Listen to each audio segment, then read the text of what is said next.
Inilah potret sebagian masyarakat miskin di negeri ini. Menurut kriteria yang disusun oleh Badan Pusat Statistik, pada tahun 2007 ada lebih dari 37 juta rakyat Indonesia yang hidup di bawah garis kemiskinan. Sebagian di antara kita memang cukup peduli, namun masih dengan cara yang belum dapat mengeluarkan mereka dari jurang kemiskinan. Di antara banyak upaya pengentasan kemiskinan, ada satu yang punya potensi sangat besar, yaitu zakat. Pemirsa, selama ini zakat dipahami masyarakat hanyalah sebagai salah satu sarana yang dapat digunakan untuk menolong kaum duafa, hanya untuk membantu mereka bertahan hidup. Artinya, zakat hanya dapat digunakan untuk hal-hal yang sifatnya konsumtif. Dapatkah zakat digunakan untuk hal yang sifatnya produktif, sehingga masyarakat yang miskin menjadi tidak miskin lagi? Bapak Sapri adalah seorang pengusaha tahu di Kampung Iwul, Parung, Jawa Barat. Usaha tahunya merupakan usaha turun-temurun yang diwariskan dari kakeknya.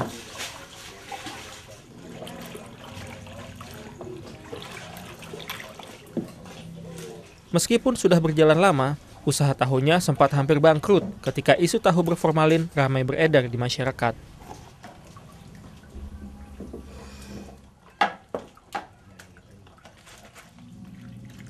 Datang dari ke Iwul, langsung masih bantuan dari mulai modal, peralatan, sampai ke bahan pokoknya, kedelai, itu dibantu semua.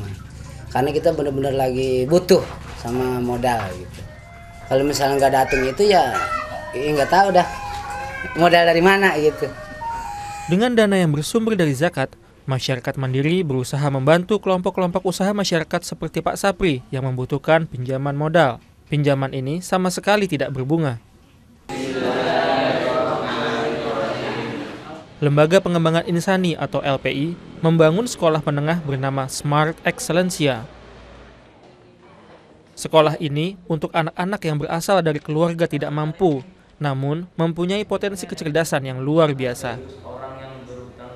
Adam adalah anak yang cukup beruntung bisa bersekolah di sini. Berasal dari keluarga suku Jawa yang merantau ke Papua, kehidupan keseharian Adam tidaklah sebaik teman-teman seusianya.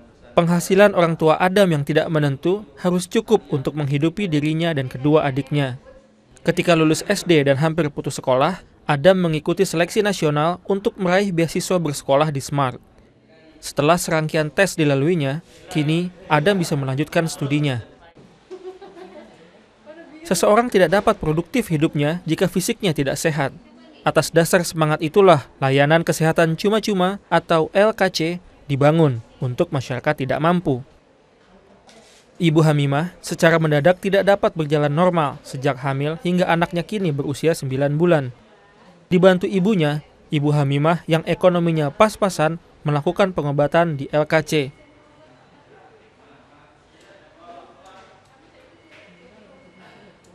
Di sana beliau diterapi oleh Dr. Sujono.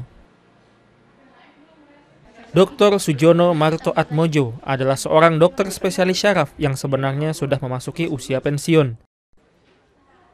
Namun, beliau merasa bahwa ilmu dan kemampuannya masih dapat bermanfaat untuk masyarakat. Jadi niat yang pertama itu bekerja sukarela, tidak mengharapkan apapun kecuali ridho Allah. Ibu Hamimah, Adam, dan Pak Sapri hanyalah sebagian kecil dari 37 juta rakyat Indonesia yang hidup di bawah garis kemiskinan. Mereka beruntung dapat bangkit melalui penyaluran dana zakat. Pendapatan zakat di Indonesia sampai saat ini masih kurang dari 1% dari potensi penerimaan zakat yang sesungguhnya. Apabila pendapatan zakat dapat dioptimalkan, maka akan mampu memupuskan kemiskinan di negeri ini. Yanuar Ismail Purbokusumo melaporkan untuk SBM TV.